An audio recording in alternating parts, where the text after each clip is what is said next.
Hey, I'm Jana, the little sister. And I'm Jeff, her big brother. Welcome to Sibling Rivalry, a podcast about our favorite sport, baseball. This week on Sibling Rivalry Baseball, we check in on the most hated team in America and take a trip to Cooperstown. You know, I think I am the most hated at my house, and I'm shooting for the Hall of Mediocrity. I think that's in Schenectady. All right, now we hope to elevate our status with some stellar SRBB headlines. Willard Scott, America's favorite weatherman, has died. He was 87 years old. Scott began his career at NBC as an entry-level page at an affiliate station in Washington, D.C. He later became the weatherman on The Today Show and was a fixture for over 30 years. His birthday greetings to centenarians was his trademark. Baseball must be in its last days of the season because the NFL regular season starts this week, tonight to be exact. The Dallas Cowboys versus the defending champs, the Tampa Bay Buccaneers, kick it off. And they're followed by a full slate of games on Sunday, including the Packers versus the Drew Brees-less Saints. Monday night, the Ravens travel to Vegas to take on the Raiders. The regular season ends on January 9th. Playoffs start the 15th of January. And the Super Bowl at SoFi Stadium in Inglewood, California, is on the 13th of February. The first American woman in space, Sally Ride, will now have a part of the 101 freeway named after her. The Dr. Sally Ride Memorial Highway will run through her hometown of Encino, California. The California State Legislature passed the resolution to honor Ride. She is the youngest person to go into space. She was 32 when she launched into space in 1983, and she died in 2012 of pancreatic cancer at the age of 61. Michael K. Williams, who played Omar Little in The Wire, was found dead on September 6th. Williams, who has openly spoken about his addiction issues throughout his life, starting in his teen years, died of a suspected heroin overdose. He has received numerous accolades throughout his acting career. People often wondered about the scar on his face. It was real, sustained when trying to break up a fight. Michael starred in numerous HBO series, including Boardwalk Empire and Lovecraft Country, in addition to The Wire. He was 54. You can find these and past week's headlines on our website, siblingrivalrybb.com. Remember to rate and subscribe wherever you listen, and tell a friend to listen to the Sibling Rivalry Baseball Podcast. Seems like we have a tradition here at SRBB. We get excited about one thing, and we kind of forget about some other part of the big story, like last week with the Little League World Series. We were so excited about the overall Little League World Series and how it went, and Gavin Weir and Hawaii and all that stuff, that we really forgot that the biggest thing that happened, which we did mention, but not very well, was Michigan won their first title since 1959. Ohio sent a team to the Little League World Series championship game for the first time ever. And it was the first time that two teams from the same region met in a championship game. Of course, we know that with international play, usually the winner of the U.S. plays the international team for the series. So that's probably easy why that didn't happen in quite a while since before, but it never happened before the international teams came in.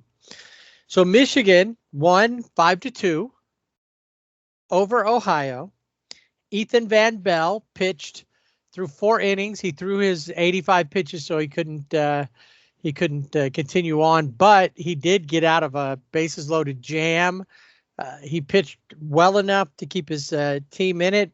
Jackson Surma fueled the 3-run first inning with a 2-run double. The other kid that I wanted to mention from Michigan, Jacob Furcus, who he's got kind of bushy hair. He's got those weird like 70s glasses, and but he quite a pitcher, and he got them into the championship series with his outing in the division title game.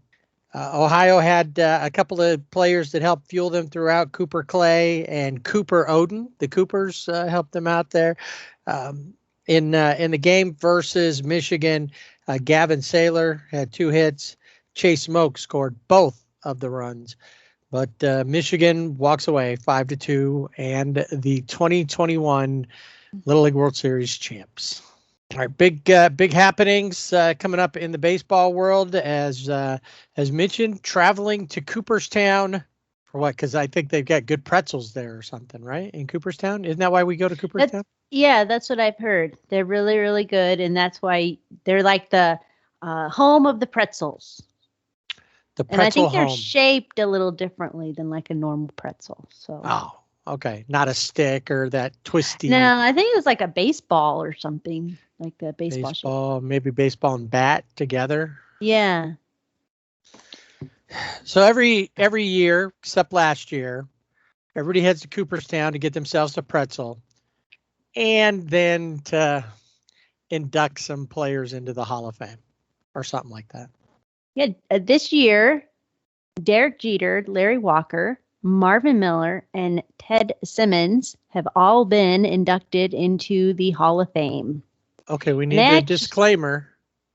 That was last year that they got selected.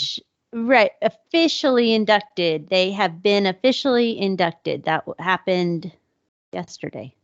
All right, so these guys are all going in. There's no 2021 class, since these guys are technically the 2020 class. And we know why there wasn't an induction ceremony last year. So the question is, should there have been anybody this year? Well, I guess it throws everything off, right? Because now if they were inducted this year, they would be the class of 2021, and then they'd just have more people at the induction ceremony. Right. They would have had all of that. But if you recall, the people who were kind of at the top of the list were all the controversial players now. Oh, right. That's that true. Are getting towards the end of their time on the ballot. On the ballots. That's right. So, yes. The question is, will Barry Bonds overcome what happened with him? Curt Schilling asked to be completely taken off. And we talked about that at the time. Yeah. Roger Clemens. These are all guys who, and here's my question. Before we get into little details about the 2020 class, should we look at these guys in the era they played and say they deserve to be in here because, Barry Bonds became a monster in the sense of his physique and all of that. You could tell the difference between how he looked in Pittsburgh, where he was already having a great career, versus how he was later in San Francisco. And we know, like Mark McGwire had injury issues. He stopped having as many injury issues, which allowed him to hit more home runs. I believe he could have hit them without it, but he couldn't have because he was injured often. And I think some of that came down to his physique, So should they be allowed in based off of the era they played? If you went up against Roger Clemens and you beat him, and Roger Clemens was taking steroids, isn't that apples and apples? It is apples and apples. I guess I would throw in the same thing. If these guys are allowed to be on the ballot, then I think Pete Rose should be on the ballot because, yes, he gambled, but he didn't do anything to manipulate the game. He wasn't hurt, he didn't hurt anyone. He was hurting himself because he made a bad choice. The same thing with these guys. They made a bad choice. They ultimately, we'll see down the line, they probably hurt themselves in some fashion. So, yeah, if we look at it that way, why not? Why wouldn't they be? Because they really did propel baseball into the spotlight. Well, I think McGwire and Sosa helped save what was going on with baseball at that point. Yeah, we may not have as good of a product going on right now. While we may not have any product because they may have been fighting and people may have stopped going just simply because of the way that they did. So, yeah, I know that's a question that I'm not sure that the sports writers Because sometimes they won't vote for somebody just because they were contentious with that particular player. Right. Yeah, they do that. They have their own little oh, that guy, he wouldn't give me the interview or whatever. And Right. instead of looking at the whole body of work, I would be fine with Barry Bonds and, Mark McGuire or those guys going into the hall. But Pete Rose has to be no vote, just Pete Rose goes into the hall. Yeah, I agree. I agree with that fully. This is my hostage negotiation for the Hall of Fame. So this year we have the players. All of them are solid guys. Nobody was ever considered a cheater that I'm aware of. Obviously, Derek Jeter is the biggest name of the three. When you look at his numbers, though, there's other players that were better or at least the same. I think part of what brings Jeter in is he was part of championship teams. He was consistent across the board, and if he wasn't a solid citizen, we didn't know it. Right. We didn't know, and he's still in baseball with the Marlins, so he's still contributing. And I think for him, it's really that he was with the Yankees, 20 years, 5 World Series titles. He was the captain of the Yankees. Right. But yeah, he had a .310 batting average, 3,465 hits, 260 home runs, 1,300 RBIs, a little over 1,900 runs scored. But he had 5 Gold Glove awards. He did win the Rookie of the Year, 5 Silver Slugger awards. He was in one of the World Series, he was the MVP. This was his first year on the ballot. I think he received all but 1 vote from the Baseball Writers Association electors. That always makes me laugh that, so far there's only been 1 unanimous, and that was Jeter's teammate, Mariano Rivera. Yep. Have you seen his commercial? There's a commercial where it's like for like a job board or whatever, and he's there. Yeah. It's like you need good lighting. He's got this big old light. Yeah, he turns on her little circle light. He's like, that works too. Yeah. He's got all the old school. He's looking at videotapes. She's looking on the computer. He's doing figure out your worth. He's got a calculator. Yeah. Yeah, I think out of the 3 players, obviously, like you said, Derek Jeter is probably the most recognized. The next guy, not as recognizable to a lot of baseball fans or just people, if they have a casual knowledge of baseball. But if you are a Rockies fan, you know this name, and that is Larry Walker. I think if you're a Cardinals fan, you know his name as well. Well, and if you were an Expos fan, True. back in the day. The reason I bring up the Cardinals, though, is that he was big for him in the 2004 World Series, even though they didn't win it. Yeah. Yeah. He played 17 seasons for the Rockies, the Expos, and the Cardinals. He won 7 Gold Glove awards, 1 MVP award, 3 Silver Slugger awards. He is the first Rockies player to be elected to the Hall of Fame. And the Rockies will be retiring his number this month. Well, that happens a lot, that teams will retire the number of a player who makes it into the Hall of Fame. Now, that was the big question, was his time in Colorado.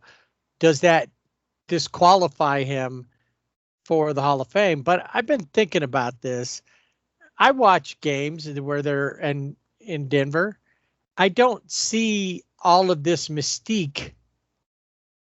And, maybe at the beginning it was because it was different, but everybody's figured it out. The pitchers pitch better there than they used to.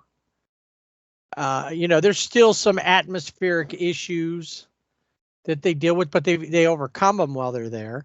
It's probably more physical issues that are in play there for them than it is, because you live in the area you live's higher than Denver. Yes. Every day you're out doing stuff. Now, sure, you've lived there for a long time, and so you may be more acclimated. But when I'm there, of course, I'm not as physical and playing a game like they are. But I think that, he acclimated to that. He didn't. I don't think his numbers are any greater because he played there. It's supposed to be home run heaven. He only had 383 career home runs. And his batting average was 313, lifetime. If you look at Derek Jeter, he had 310 batting average. So they did have the same amount of RBIs, though.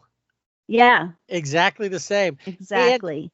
And Larry Walker had a 72.7 WAR over his career. And he played 17 seasons total. Yep. And Derek Jeter played 20, and he's at 71.3.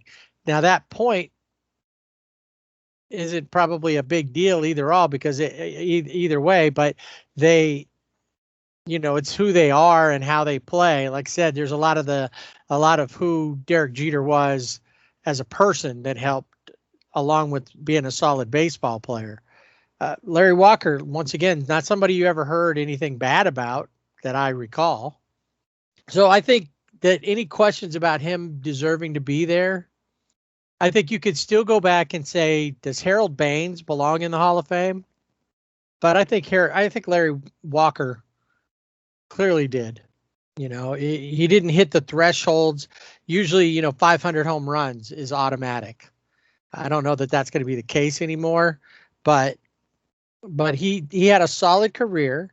He hit 357 in the 2004 World Series and helped, fuel the Cardinals during that time. So I think he's there, and his numbers are a little bit better than Jeter's. And Jeter played longer. Yeah, they played different positions, so maybe the fielding that Jeter had to do more wear and tear because he's moving more than Larry Walker, who was an outfielder when he never played. He never played in the American League, so he was never a DH. So he didn't get like years of just hitting only. Finally, a guy that I got to see play a lot as a kid. He had long hair, and I remember mostly as a Cardinal, and that would be Ted Simmons, who was in via the Veterans Committee. Solid catcher, one of those guys kind of under the radar. If we go by, numbers that we look at today, like WAR, he only had a 50 WAR, but he was a catcher. I don't know where he ranks among other catchers. We could look at Yadi Molina, who will probably be in the Hall of Fame. What are his numbers like? His numbers like another Cardinal catcher. So Simmons is among those who played at least 50% of their games at catcher. He ranks second in hits, second in doubles, second in RBIs, and fifth in runs. He caught 1,771 games of the 2,456 games that he played in his career. So that was it. He did play later on. He played some first base and third, little outfield. But like Johnny Bench did that as well. Some catchers, that was towards the end of their career, or if they needed it, they wanted him in, but they needed a day off from. And he wasn't like there's a lot of catchers now. You see, they're all down on a knee. He and Bench and those were constantly squatting. They weren't down on a knee. They weren't taking a rest. They were down because they knew they could move better. He had a career 986 fielding percentage. Well, he was the first catcher to start the All-Star game for both the National League and the American League. He started behind the plate for the NL in the 1978 All-Star game, and then for the AL in the 1983 All-Star game. And who was he with in 1983 that he started with the American League? The Brewers. That's right. Back in the day. Before they readjusted everybody, and the Brewers were an American League team. Yep. The Asterix were a National League team. And finally, Marvin Miller. Now, if you don't know who Marvin Miller is, you're probably not alone. He was a big union guy. Started off like with the Teamsters or one of those, early on in his career. In 1966, he went out and started campaigning at all the spring training sites to be elected the president of the MLBPA. He was elected in a landslide and was there until, what year did he leave? 1982. That's right, 1982. So from 66 to 82, Marvin Miller. So he was there when Curt Flood sued the Cardinals for the trade. He didn't want to be traded to the Phillies. He felt it was a slight to him. And at that point, the Phillies had the worst ballpark. They just weren't a good team. So he felt like he was being controlled and all that. And the reserve clause is something we can get into at another time. But thanks to Marvin Miller, he helped building it so that the players had a little more say about their careers. Under him, the average yearly salary in 1966 for a player was $19,000 a year.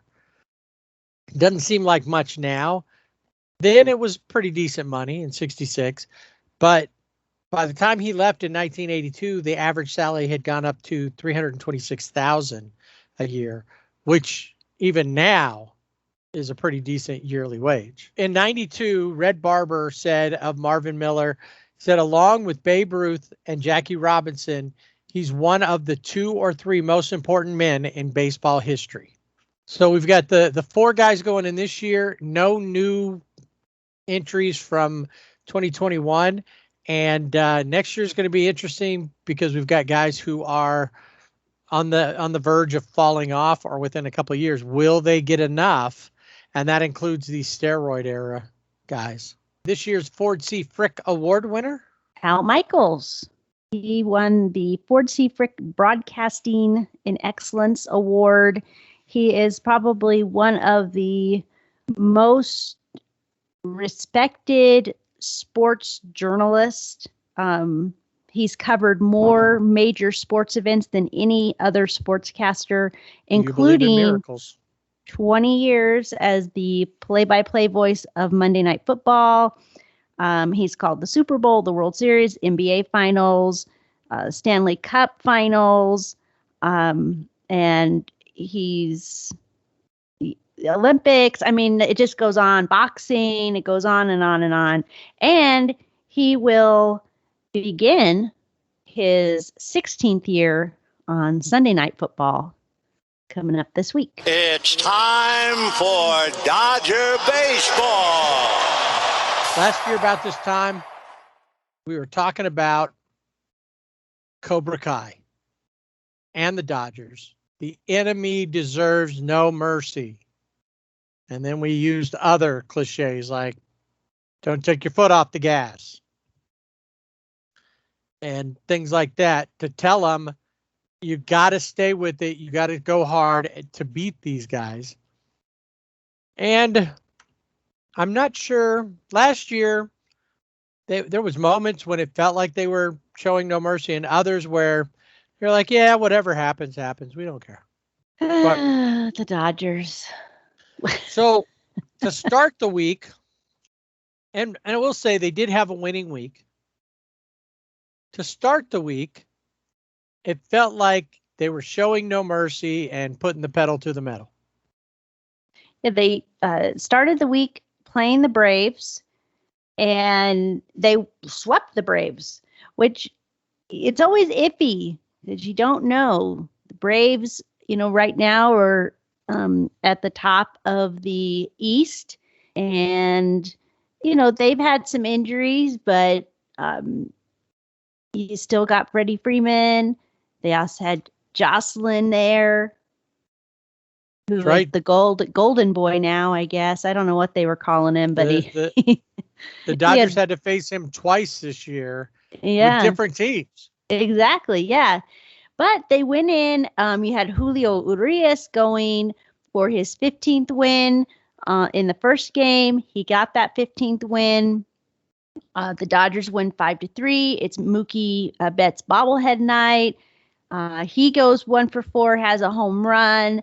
In fact, Max Muncy, Mookie Betts, Corey Seager, and Will Smith all have home runs in that first game. Corey's was a 2-run homer. Yeah.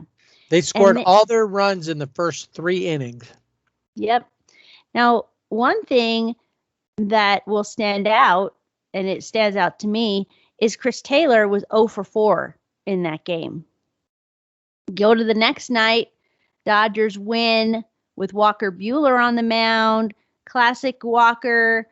He's 7 innings, so he goes the distance, the 7 innings. Only 5 strikeouts, a little off for him, but he looked really good. Gave up 2 runs. They had 4 hits. That's it. Kenley Jansen comes in with the save. That was his 30th save of the season. Mookie, another home run. Corey has an RBI in there. Chris Taylor, he's not playing in this game. He comes up as a pinch hitter. 0 for 1. He gets a sac fly. He gets an RBI. But he gets the RBI, but it's very uncharacteristic. Go to the next night. You got Max Scherzer on the mound. Max Scherzer, he is just awesome. 6 innings, gives up 3 hits, no runs, strikes out 9, all while he feels like at the beginning of the game, some tightness in his hamstring. When I heard that, I was like, no, this cannot be happening. But he goes out, he gives the Dodgers 6 innings. Dodgers win that game 4-3. It's Corey Seager bobblehead night. Unfortunately, Corey went 0 for 3 on his night. Almost had a home run, but it wasn't quite enough. But Max Muncy had a home run in that game. And a JT and a triple. Yep. JT, Austin Barnes, AJ Pollock, all with RBIs in that game. Chris Taylor, 0 for 3. So you're like, hey, Dodgers are looking good. They sweep the Braves, who are at the top of the East and who have always been one of those teams. You know, they battled with them in the postseason last year, and you never know. Dodgers sweep them. Dodgers are going to go to San Francisco. The most important series. This is the last time they're going to see the Giants for the regular season. Couple of things before we go north. Yes. Okay. Jocelyn took Walker Buehler deep in that second game, so he got a home run out of that. Charlie Morton, who just got an extension with the Braves for another year, had a pretty decent outing in that second game. Only gave up 1 run on 3 hits in his 6 innings. It was the bullpen that gave up that game. And then I just thought it was interesting in the last game of the series that it was Max versus Max, and then another Max hit a home run and a triple. That's there were right. 3 Maxes. Max Fried. Yeah.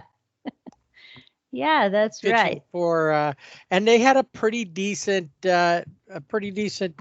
pitcher. Not so much a duel, but 2 good outings. Max Fried gave up 2 runs to Max Scherzer's no runs, but both of them struck out 9, and both of them pitched 6 innings, and both of them gave up 3 hits.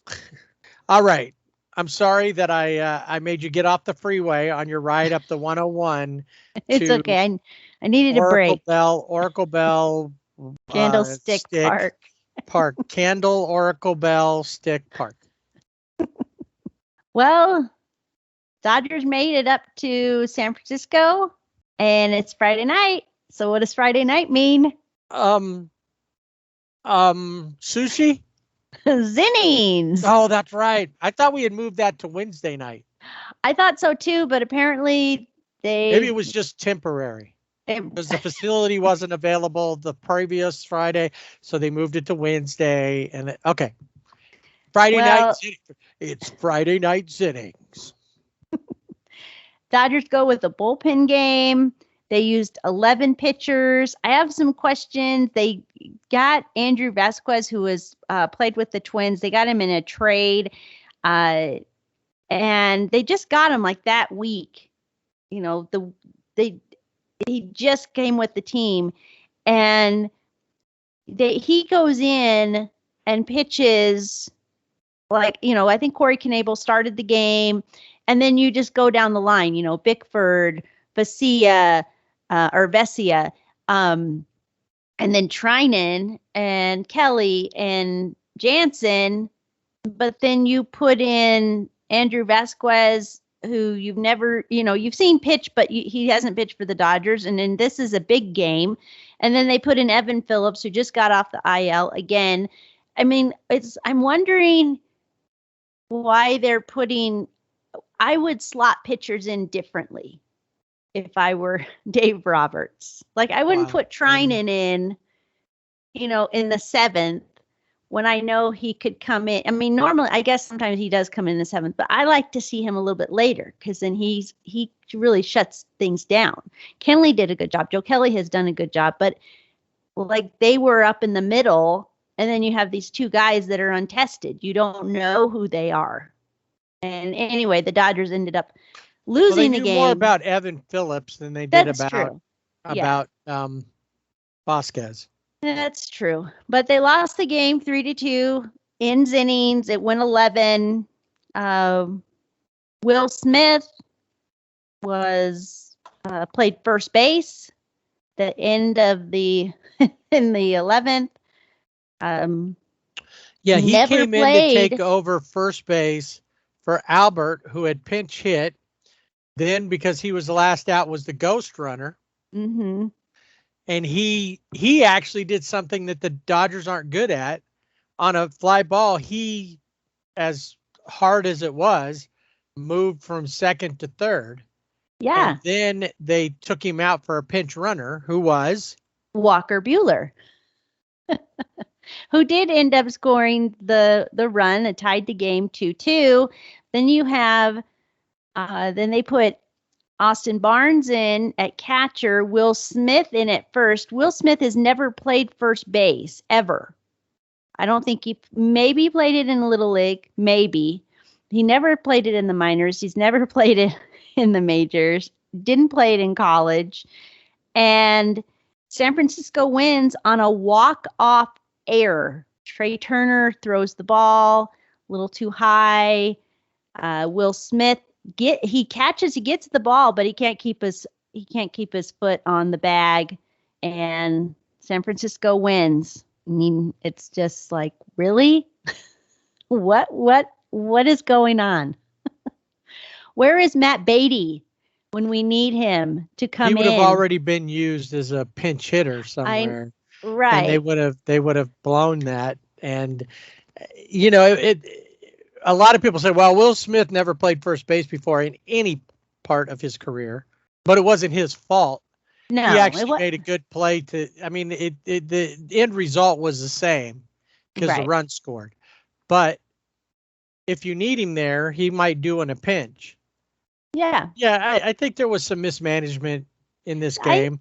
I think there was. I mean, it just, looking at how the pitchers were slotted in, overall, the Dodgers, I mean, everybody is always looking forward to Max Muncy going to San Francisco.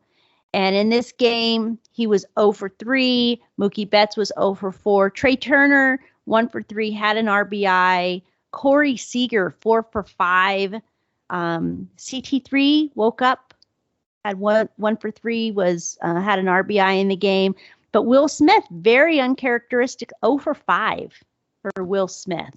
Very, it's like, who are these people? Are these the same, like in this old Scooby-Doo cartoons, they peel off the mask and it's not Will Smith. Mr. Fielder, the store owner, the general store owner.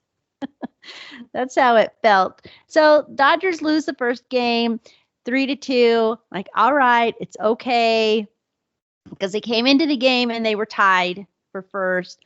So now we go into Saturday's game, and Julio Urias is on the mound.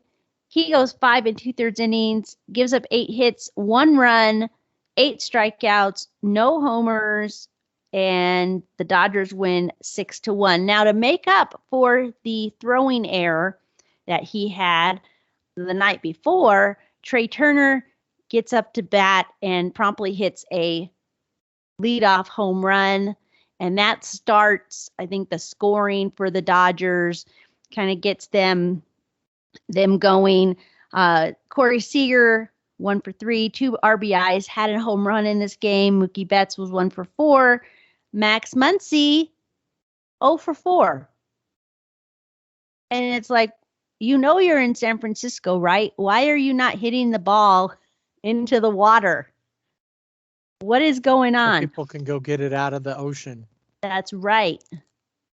Not the bay. It doesn't sound right. The cove. The ocean. Yeah.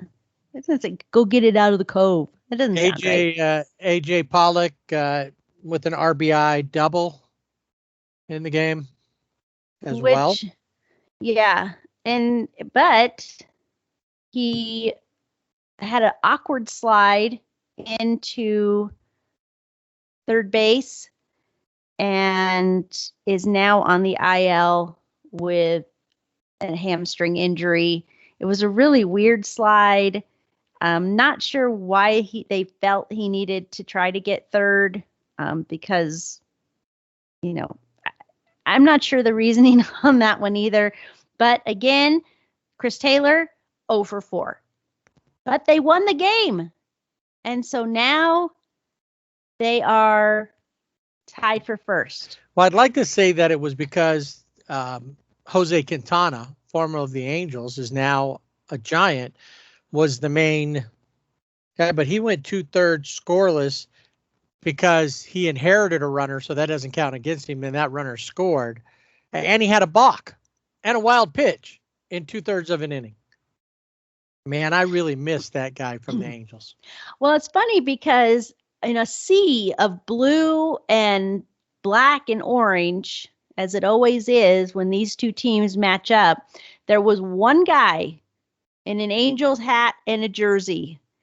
And he was there to see Jose Quintana. And then after he was out of the game, the guy left. I didn't see him again. I was like, okay. He was a big fan. And he was there, I guess, there to cheer him on.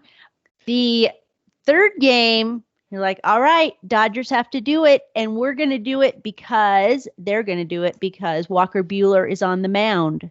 What does Walker Buehler do? You picked a fine time to fail me, Walker. Loaded the bases. I don't remember if he loaded the bases or not, but that just sounded good. It did. And let them all score. We've had some fine times, but these are real bad times. And you just can't let them continue to score. You picked a fine time to fail us, Walker. Oh, Walker, 3 Lucky innings. for you, I'm here all week. Nowhere near someplace where people would hear me performing that live. 3 innings, 7 hits, 6 runs, 6 earned runs, 1 walk, 1 strikeout, gave up a home run. The Giants, who had not figured out Walker Buehler before, have now figured him out. There were a lot of questions. Was he tipping pitches? Was there something going on? I don't think he was. I think he was just having a bad day. You had a bad day. They took you on down. Anyway, maybe I should just do the medley. It was just really bad. I mean, it's not what you expect. And for some, I can only imagine that he obviously was not happy with himself going into this big game because the Dodgers lose 6-4. Now that was better because I just was so frustrated. I turned it off. It was 6-2. So I was like, I can't watch this anymore. Max 1 for 5 in this game, but still, not his San Francisco-esque. Could it be that they're Bumgarner less? It may be. He's missing Bumgarner, and he needs that energy of Bumgarner on the mound or because in this the team isn't dugout. the kind of team that's going after, that's got that same fire, Bumgarner like fire or agitator. They don't. No, they don't. Corey Seager was 0-1 at the plate, but he was walked 3 times. And I think a lot of that had to do with just his discipline at the plate, but also because of his previous 2 nights. And then here we go again. Chris Taylor, 0 for 4 in this game. Just, the hero of the game that got the Dodgers within striking distance of being able to do something was Tio Alberto, who hit a home run, 2-run homer, in his pinch hitting when he pinch hit. But, and then there are some people that were like, well, Mookie Betts in the 9th, there was the umpire called a strike when it actually was a ball. And I've seen it. I went back and looked, but we can't blame that. I mean, he was the tying run, but we all know that happens. So, but it happens a lot. It happens a lot, yeah. But the Dodgers can't say, oh, we lost it because of the umpire. No, you lost it because your main players who have always stepped up, Chris Taylor, 0 for 4. Max Muncy was only 1 for 5. Trey Turner, 1 for 5. I mean, there was just no offense here and there, but nothing in the 9th inning, solid. Cuz came up base hit. So he got on. Albert drove the 2 of them in with a home run off of Jake McGee. I'd like to add, that would be great. Who had a blown save on the first game of the series. In that 9th error, Cuz reached actually on an error. AP, so Albert Pujols home run, drives in both, like you said, takes him to 6-4. Trey with a pop-up. I hate pop-up. Max hit a single. Mookie strikes out, and then Justin hit a fly ball pop-up that ended up being caught and was reviewed because it looked like it could have been aided by the netting on the side when I think it was Yastrzemski made the catch. And that was it. It was over with. So one pitch. So Mookie strikes out on a pitch that should have been a ball. Well, that happens a lot in every game. We've seen it. And they still didn't do anything. Trey popped up. Why didn't he get on base? We know there's a lot of reasons, but they're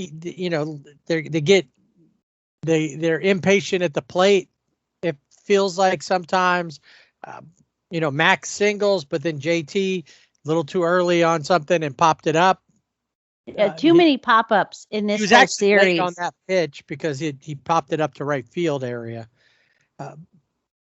It's just in a series where they just came off of a series where they swept the Braves, and in a series where they really had to win because now they are at the mercy of the Giants.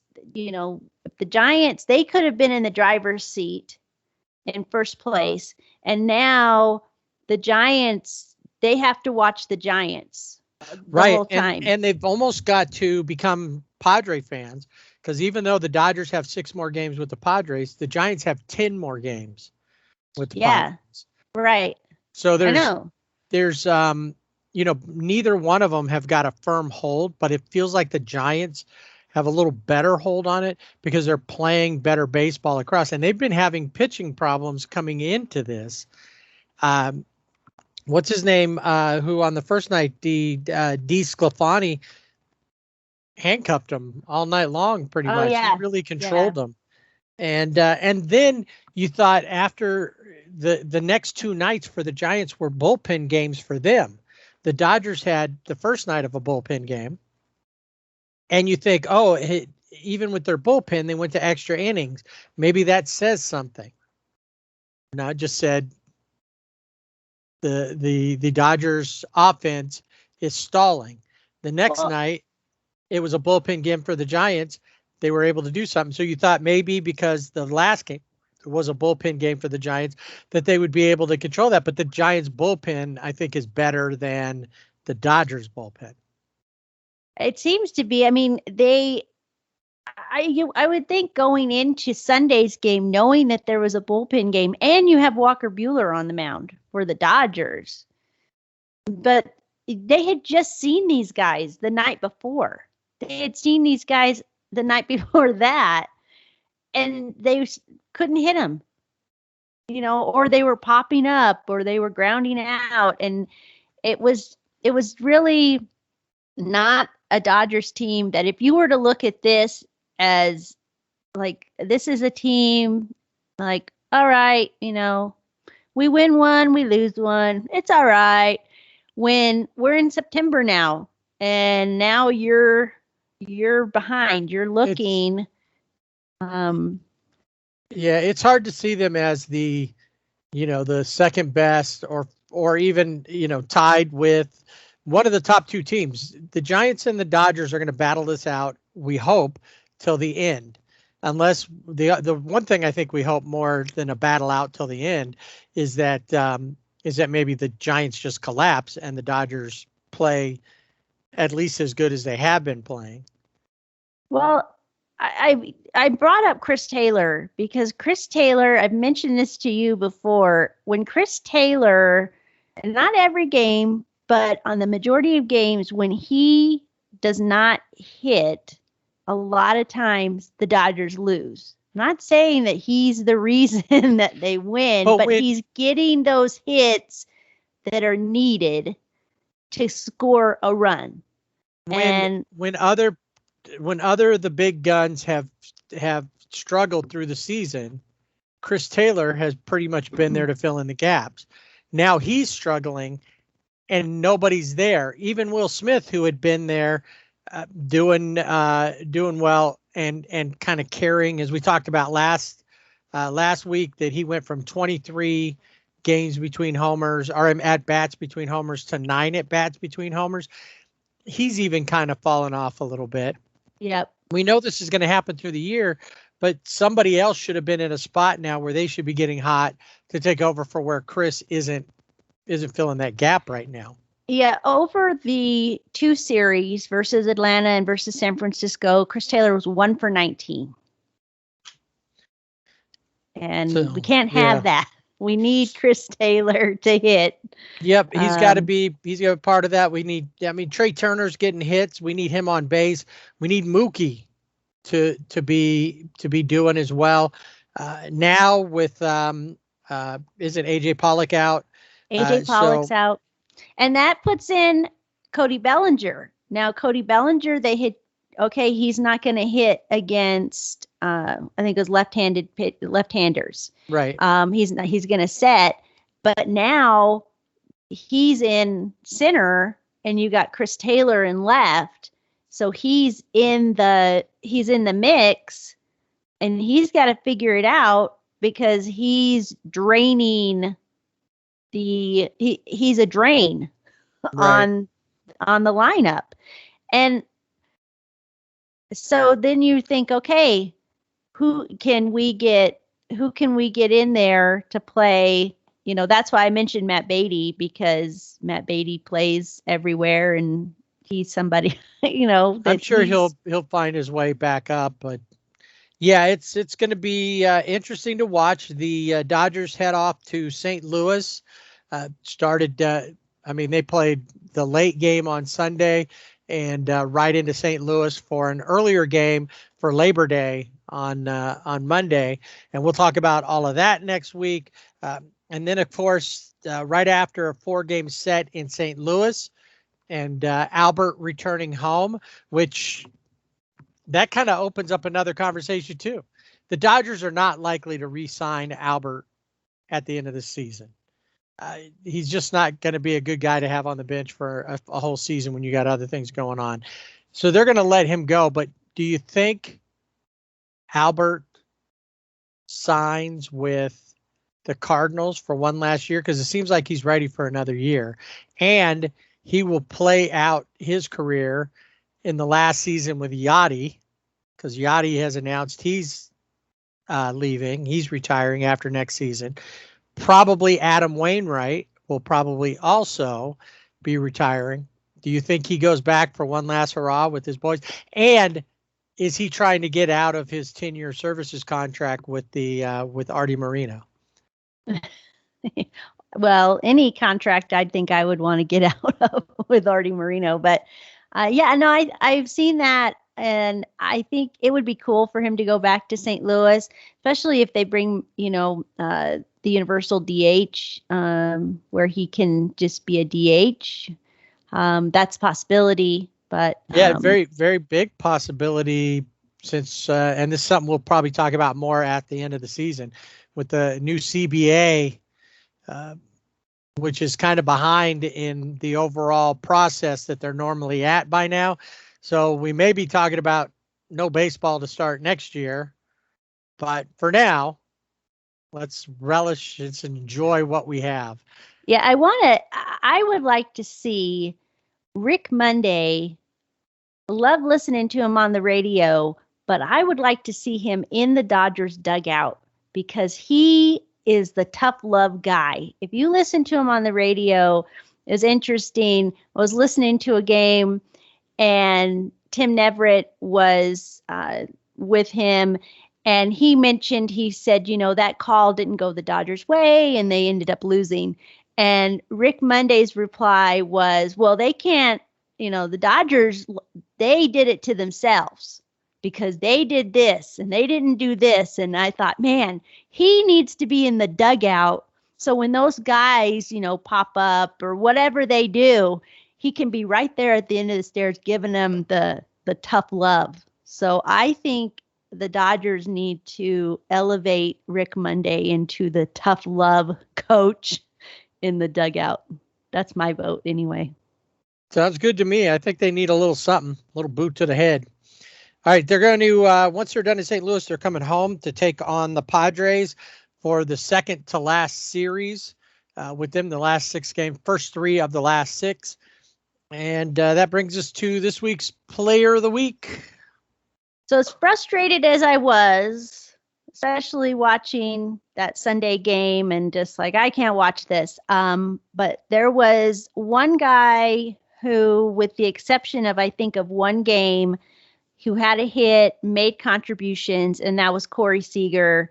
He was 7 for 18, 2 home runs, 5 RBIs. He had the 3 walks in Sunday's game, had a .388 batting average over these 2 series. So Corey Seager is my Player of the Week. Don't forget that he had a sacrifice fly.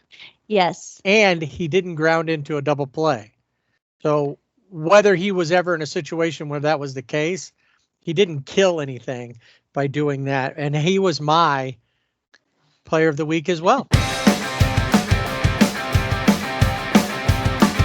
Great start to the week for the Angels. Not a bad ending, but a better start. Yankees came to town, and then they also had the Rangers stop in for an odd 4-game set that started on Friday and ended on Monday, Labor Day. And in that series with Texas, the Angels helped the Rangers stop a streak. But first, the Yankees in town, and of course, I went to the second game of the series. The Yankees look as imposing in person as they do on TV. Aaron Judge, Giancarlo Stanton. I was right near where they were when they were coming out. I was right by the Yankee dugout when they were coming out. Very big. They're just, exactly as you would imagine. There's nothing lost in translation with those guys. First game out, Yankees, they're in Anaheim. Was a tough game. 8-7 was the final in game 1. The Yankees grabbed 2 in the first, 3 in the 5th, and the Angels went about scoring theirs with 5 in the 4th. Like I said, it was a tough game, back and forth. Fletch, no hits in the game, but the rest of the lineup had at least 1 hit. Stassi had 2, and big guy on that one. Really, though, Shohei hit number 42 off of former teammate Andrew Haney, but it was Jack Mayfield who took Corey Kluber deep with a grand slam. The first 4 Yankees in their lineup, LeMahieu, Rizzo, Judge, and Stanton all had 2 hits each. Stanton had a home run and 3 RBIs. Kluber and Haney basically pitched most of the game, 4 innings for Kluber, but he gave up 5 hits and 5 runs. Haney gave up 3 hits and 2 runs. For the Angels, it was a bullpen game. Mike Myers started it off, 2 innings, 2 runs. Quijada and Guerra gave up runs to keep the Yankees in it. Now, game 2, the game that I went to, another win for the Angels, 6-4 win. Now, when I went 50 years ago to my very first game, we beat the Yankees then too. So it was like there were some differences, obviously, but the Angels answered the run scored by the Yankees. The Yankees had scored 1 per in the 4th and 5th innings. The Angels answered with 3 each in the 4th and the 5th. Jaime Perea pitched pretty well that night. 4 1/3, 6 hits, 2 runs. He gave up 2 home runs, one to Anthony Rizzo and the other one to Gary Sanchez. Anthony Rizzo's one was that was reviewed because it just hit above the yellow line. And Juan Lagares made a 2020 Joe Adell type play on that and just didn't get to it. So they ended up giving that. Raisel Iglesias did get his 29th save of the season. Probably the biggest thing that happened, other than that they won, Shohei stole home. It was a double steal. Man left second, which was Phil Gosselin, left first for second. They threw down, and as soon as he saw what was happening, Shohei took off to the plate. It was a close play, but he definitely made it in safe. So it was pretty cool to see him do that. New acquisition from the Rangers, who had DFA'd this guy, Jimmy Herget, was released on the 13th of August. The Angels signed him, sent him to Salt Lake, and then brought him up specifically for this game. He took over for Jaime and really shut them down. Total shutdown by Herget. Gosselin, Shohei walked 2 times and scored both times. Jared Walsh had 3 RBIs, had a 3-run homer. Jack Mayfield also getting on base, making things happen. And Max Stassi 2 for 3 with a double. Aaron Judge was 3 for 3. Anthony Rizzo 2 for 4 with that home run. They were 1 for 10 with runners in scoring position, so they didn't help themselves against the Angels. I think they could have beat the Angels pretty easily. Going into Game 3, the final of the 3-game sets, a day game. Packy Naughton, who we picked up last year, he came over with Raisel Iglesias from Cincinnati. In that trade, he's a rookie. It's first time out. He looks like he should have been playing in the Little League World Series when you look at him. He went 3 2/3, gave up 6 hits, 3 runs. But you also had Garrett Cole on the mound for the Yankees, 7 innings, 15 strikeouts. Right. Just gave up that 1 run.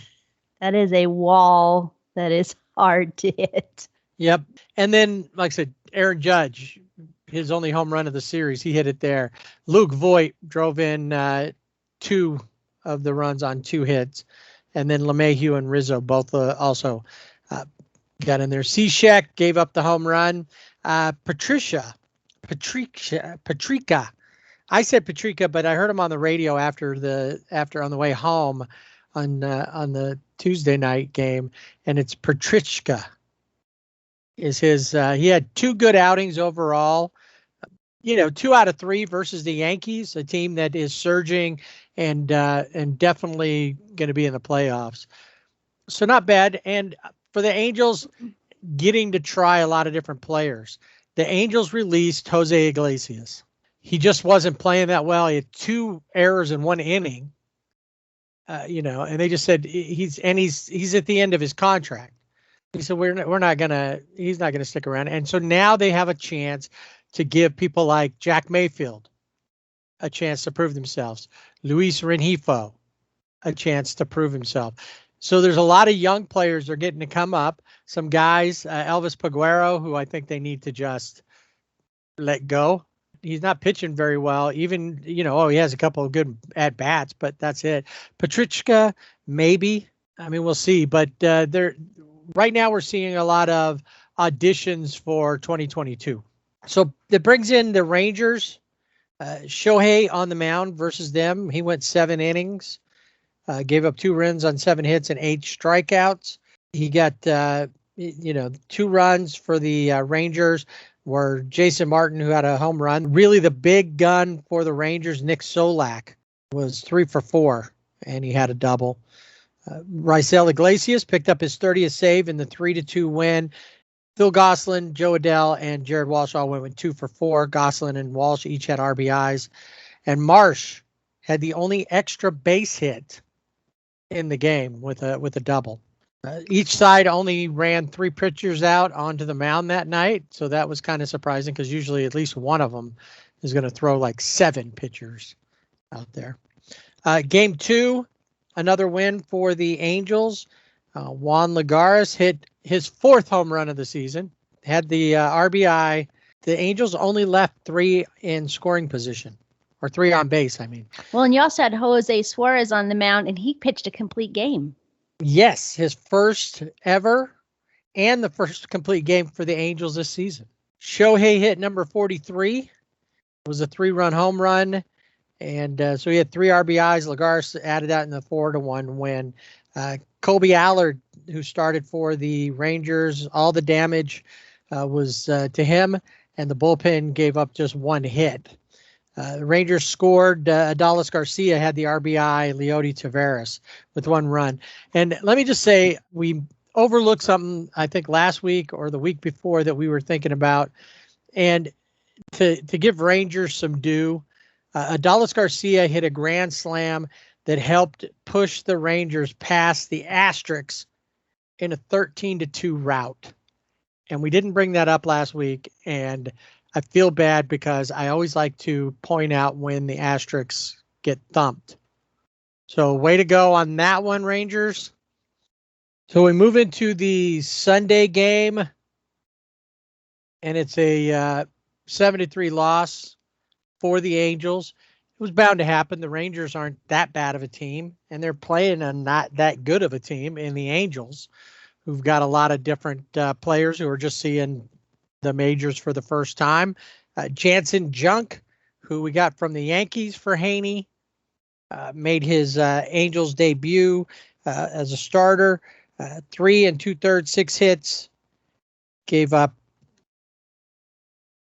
5 runs, 2 home runs.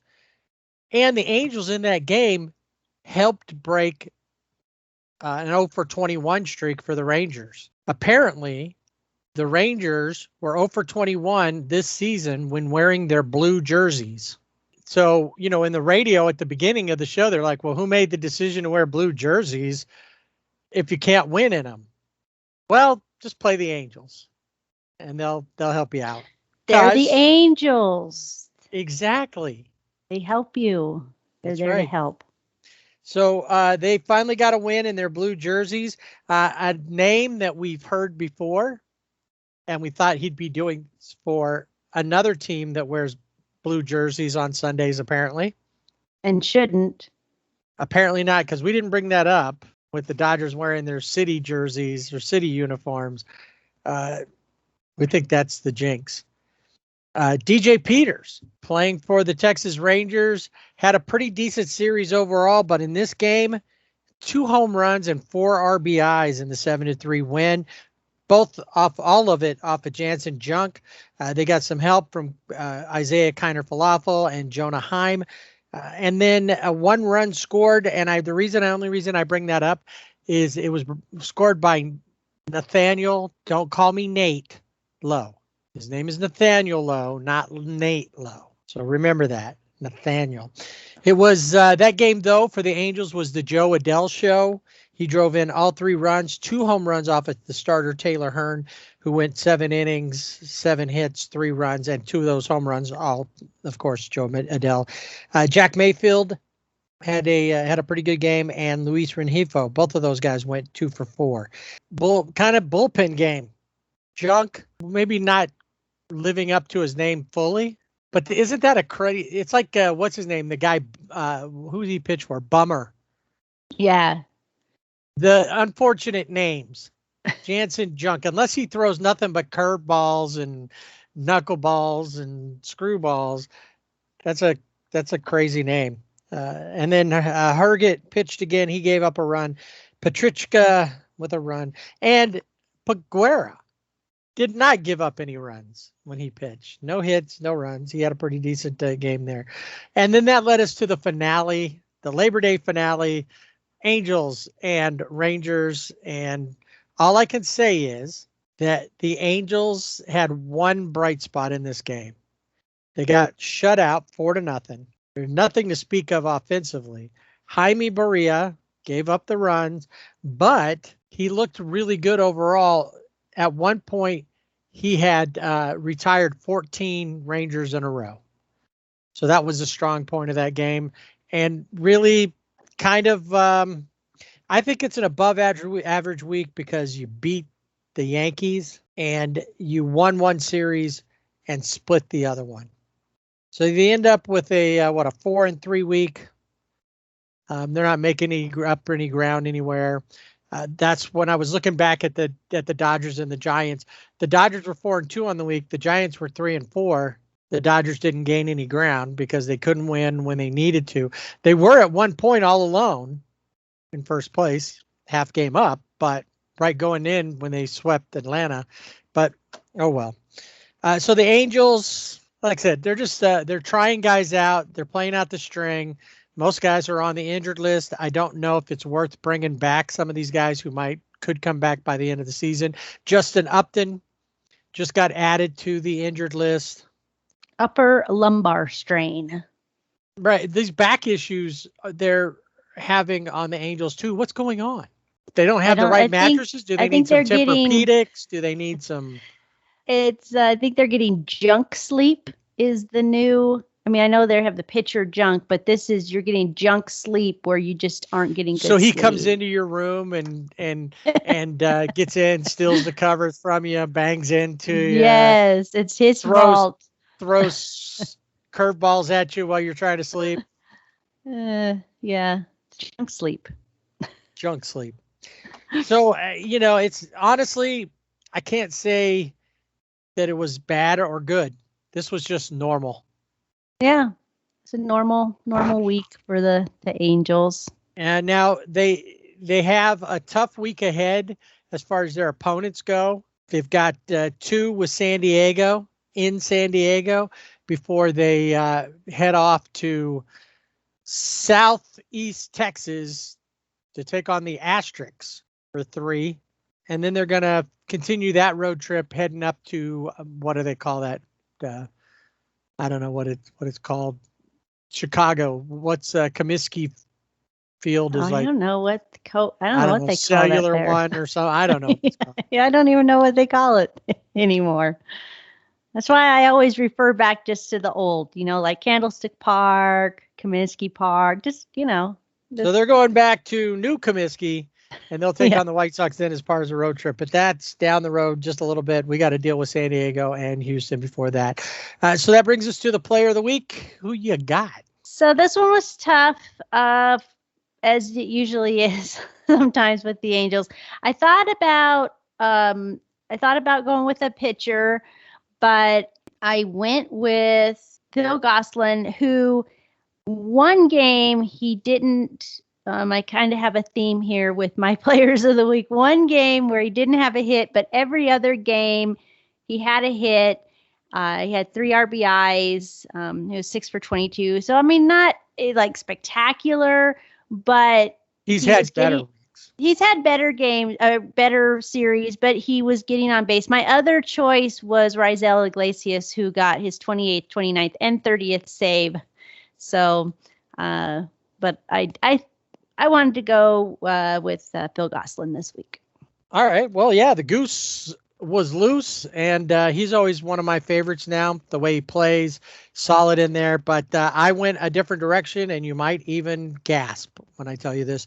One of the things that caught me about this guy's week, he only walked one time, but he only struck out 3 times in his 22 plate appearance. And normally on a week he has 7 or 8. So I was impressed by that. 2 home runs, 4 RBIs, and a .333 average.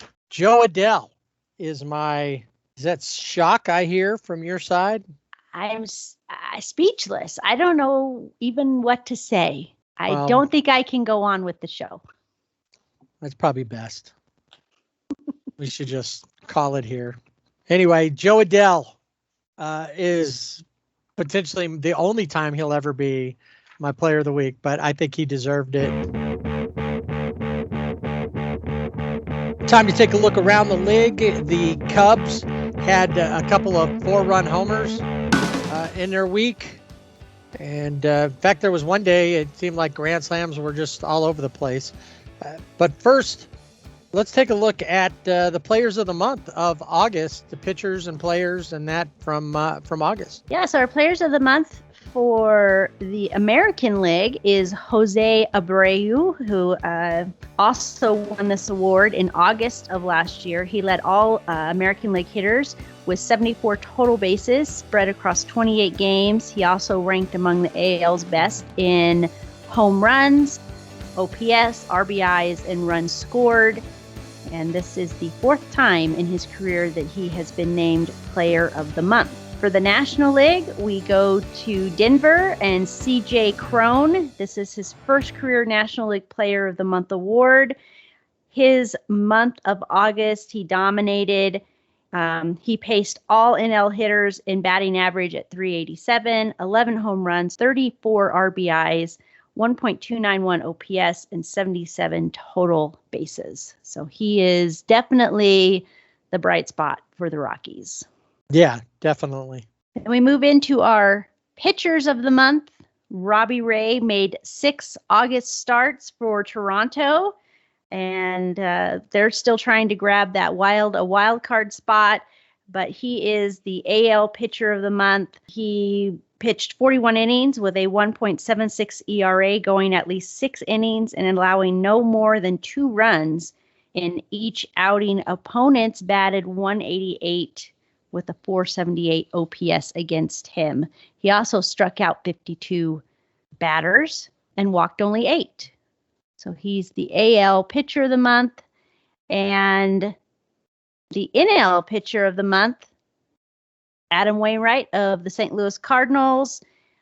He's had some injuries, but in his 26 starts, he's 13-7 with a 2.97 ERA, and he has an MLB leading 3 complete games over the season. So he is the NL pitcher of the month. We talked last week about Wander Franco and that he was in rarefied territory with his on-base streak, and he has now tied Mickey Mantle.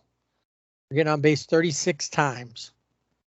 So he is tied with the Mick, and who knows, will he get past him? I guess we'll know next week, won't we? That's right. For sure. In Cincinnati, the Reds are battling for the wild card spot. The second wild card spot was San Diego. They've been back and forth. While they were playing St. Louis, manager there, Mike Schilt, decided that after Nick Castellanos hit his second home run of the game in back-to-back at bats, that bat needed to be checked for substances or whatever. Yeah, was it sticky? Did he put too much pine tar? Was he pulling a George Brett? He wasn't. They didn't find anything, and there was also, I guess, a chip at the top of his bat. Oh, right. That they knew about, because they were like, wait, did he put, like, corking the bat was always a big thing right for a while there. He didn't do anything. He just was able to see a couple of pitches that were mistakes by Schilt's pitcher, the Cardinals pitcher, and he took them deep. Talking about taking people deep, Marlins and Mets, both of them had their leadoff hitters hit first pitch home runs. Miguel Rojas for the Marlins, and then Jonathan Villar for the Mets. First pitch they saw, and they were the leadoff hitters. They took them deep. It's the first time it's happened since it's been tracked, which started in 1988. The pitch counts were tracked in 1988, which probably was a bright spot for the Mets. They beat the Marlins 4-3. They haven't had too many bright spots with all of the controversy going around lately, and then booing their fans and then apologizing about it. And then I think that Francisco Lindor, when I heard his apology, he actually sounded like, man, I was just following Baez. I don't know what I was doing. I'm sorry. I didn't really. I didn't think that through. Yeah, Javi Boaz, as some like to call him now. But the Mets, since the whole thumbs down incident, they won 5 games, they lost 2. So I guess everything is okay in Queens for now. Well, if you look at the standings, they're at 500 now. They had been well above 500. I think that the Flushing is still an appropriate place for them to be playing based on how their season's going now. Right now it's up to, I think there's 2 battles in baseball generally that are 2 pennant races for the division. And that would be the NL, both of them in the NL, the East with Atlanta and Philadelphia doing it. And then the West with the Dodgers just being a game behind San Francisco. They're going to be battling that out, and then who knows what's going to happen in the East. I think all the other divisions are pretty much locked up. It would take quite a losing streak and quite a winning streak simultaneously for that to change. So Starlin Castro, who we talked about recently, had a domestic violence suspension. That suspension is now ended, and true to their words, he was released by the Nationals. He said he will never play here again, and they released him. So Mike Rizzo stuck to it. Dave Martinez went along with it. Not that he had any choice, but boom, that's done. Starlin Castro is no longer playing for anybody. We'll have to see if somebody takes a chance on him again soon. And with that, for something that I found funny, have you seen the Nationals play lately? No, I have not. And I'm not going to be laughing about how they're playing. The other day, whoever their third baseman is, I'd never heard of him, but his last name is spelled Kieboom. Kieboom. So instead of all right, Anthony Rendon on there, they have an explosion. They've got a big kaboom on third base. All right. I'll just shut up now. I don't know that was. I've been sitting there since I saw that thinking that'd be fun. I guess no, it wasn't that much fun. What was fun was the Cubs. 2 4-run homers in the same game to go ahead, and then to go ahead again to win it. Matt Duffy in the second, and then Frank Schwindel. That sounds like an old-timey baseball name. It does. That he'd be playing in like New York or Chicago. Yeah, in Schwindel, the 40s. Yeah, Schwindel. He hit his in the 7th. Grand Slams, the one in the 7th was the one that put it away for the Cubs to get the win. And then another 4-run homer came at, what is it, Family First or American Family or something like that ballpark in Milwaukee. Yeah. I think it's funny that their thing is Family First and the name of the team is Brewers. Daniel Vogelberg gets up off the bench where he's been sitting there watching the game. Vogelback. Right, Vogelback. Or Vogelback. That's right. I don't know why I said. I think because Vogelberg just sounds more natural than Vogelbach. Yeah. I don't know why, but anyway. So Danny comes to the plate and does something that no other Brewer has done this season. Hits a walk-off home run. How crazy is that? It's Right. September. No walk-off home run, and they're leading the division. Yeah, 11 They're games. running away with the Central. Yeah, Cincinnati's 11 games behind Milwaukee. So, And yeah, you would have thought. by now, there would have been something. I guess maybe they're winning that convincingly. They don't need any walk-offs. Not only was it a walk-off home run, it was a walk-off grand slam for Vogelbach to win the game for the Brewers after sitting on the bench, coming in, do a little pinch hitting, and boom. All right. So as we talked about, we've mentioned a couple times with the standings, the divisional races really are, for the most part, are done, with the exception of the couple we mentioned. The wild card is still in play, more in the American League than the National League. The Dodgers or the Giants, whoever wins the West, will firmly have the first wild card. That's nobody's going to, because they're like 14 games up. The American League, however, the Yankees have the first one, and the Red Sox have the second one. The Yankees are just a half game up on the Red Sox.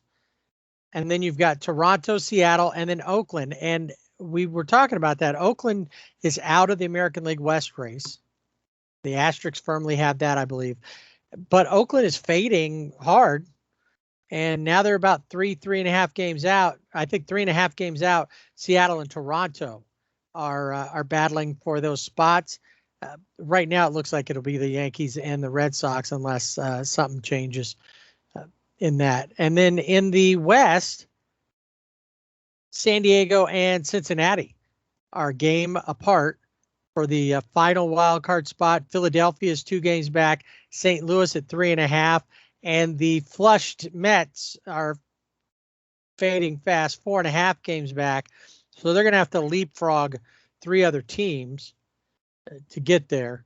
And I don't see that happening. I could see maybe Philly making a run, but I believe it's going to come down between Cincinnati and San Diego.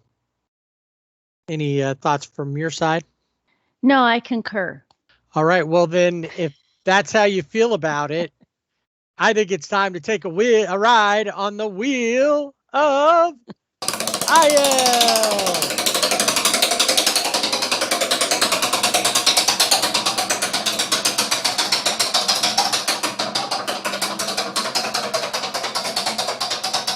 There's a lot of guys on the IL this week, but I want to give an update on Kenta Maeda. We talked about him undergoing surgery. Weren't sure he's going to be elbow, was going to be Tommy John. What was it going to entail? He did undergo Tommy John surgery last week, and they put an internal brace that could help him return in 9 to 12 months. So a little bit sooner than, what we normally see with Tommy John. So keep an eye on Kenta Maeda, but he did have successful surgery, Tommy John surgery, last week. Looking around the league, we have Chris Martin, the pitcher of the Atlanta Braves. He is on the 10-day IL with elbow inflammation. And then we move to Chicago, where we have Tim Anderson, Lance Lynn, and Lucas Giolito all on the IL. Tim Anderson and Lucas Giolito both hamstring. So that's, before we were having the obliques, now it's the hamstrings. Right. Lance Lynn with a right knee inflammation. So that for Chicago, we'll see. I mean, they are up. Cleveland's 10 games back. I don't think that'll be an issue for them, but definitely a loss, with Lance Lynn and Lucas Giolito out. Miguel Rojas, he's listed as day-to-day. He's not officially on the 10-day IL, but I wanted to mention what never heard this before, left trapezius soreness. Trapezius. Yes. So it is either of a pair of large triangular muscles extending over the back of the neck and shoulders and moving the head and shoulder blade.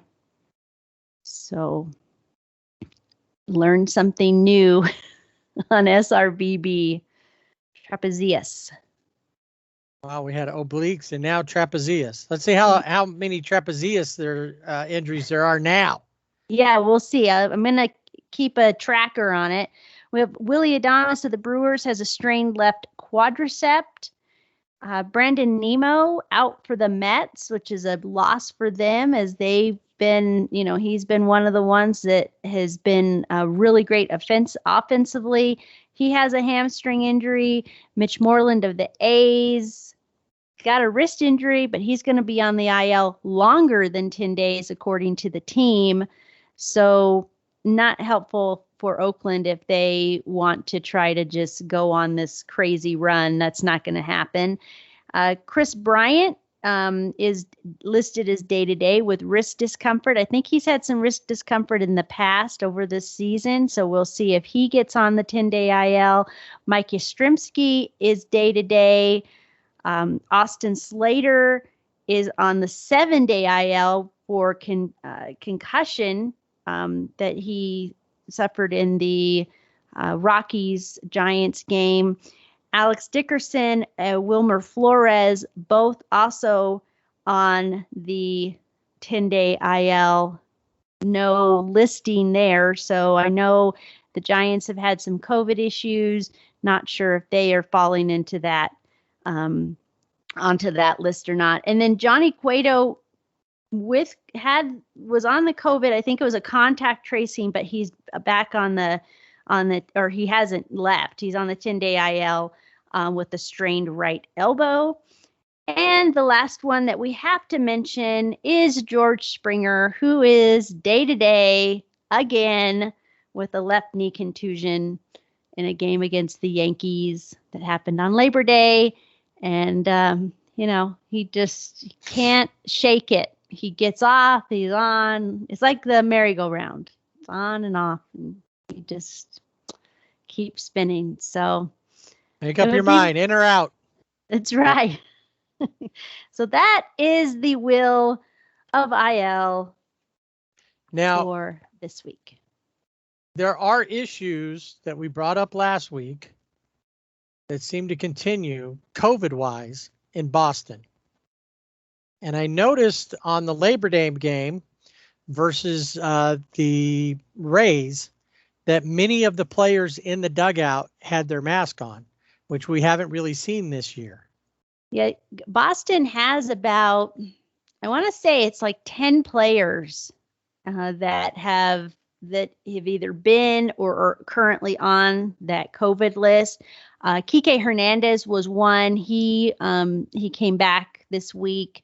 And that's possibly because he's vaccinated. And so maybe, it shortens the time of, I'm not sure how that works. Your isolation or whatever. Yeah. But then you mentioned Jose Iglesias being released by the Angels. He was picked up by Boston, who he actually started with at the beginning of his career, because Xander Bogaerts is out on the COVID list. So yeah, it's really, they're falling like dominoes in Boston. Not sure what's going on up there, but yeah, they gave up like a 8-run lead in that game. So yeah, we'll talk about that next week if need be. And then one other guy that we discussed thinking about maybe he would come to the Dodgers, even though he's postseason ineligible. He would have been a nice player to add to the bullpen, and that's Brad Hand, where did he end up at? The Mets? Yeah, he was released by the Blue Jays. He was picked up by the Mets. So, good. He's always been a good pitcher. He's had some issues this season, but, we'll see. The Mets at this point, not, doesn't matter that he can't pitch in the postseason. But that's probably why when I saw that he had been released, and it was like everybody's like, well, the Dodgers, maybe they'll get him. But he's not eligible for postseason, so that makes sense that they wouldn't go after him. Why bother? But they need arms down the stretch, even though they're in the postseason already.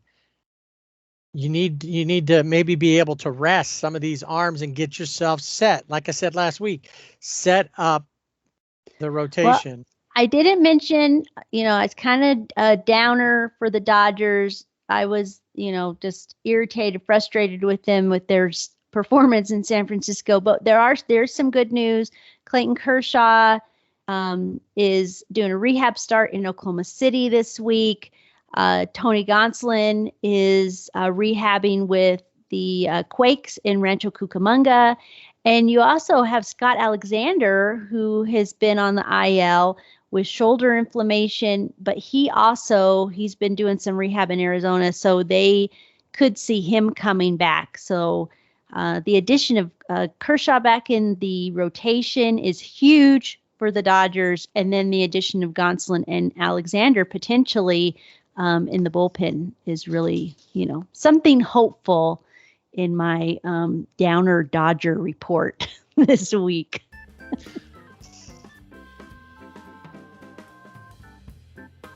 And that'll do it for this week's Sibling Rivalry Baseball podcast. Remember, you can find us on our website, siblingrivalrybb.com, and on Facebook and Instagram at Sibling Rivalry BB. We're also on Twitter at Sibling Rivalry BB without the A. Email us, show@siblingrivalrybb.com. We'd love to hear what you think, so subscribe and rate us wherever you listen to our podcast.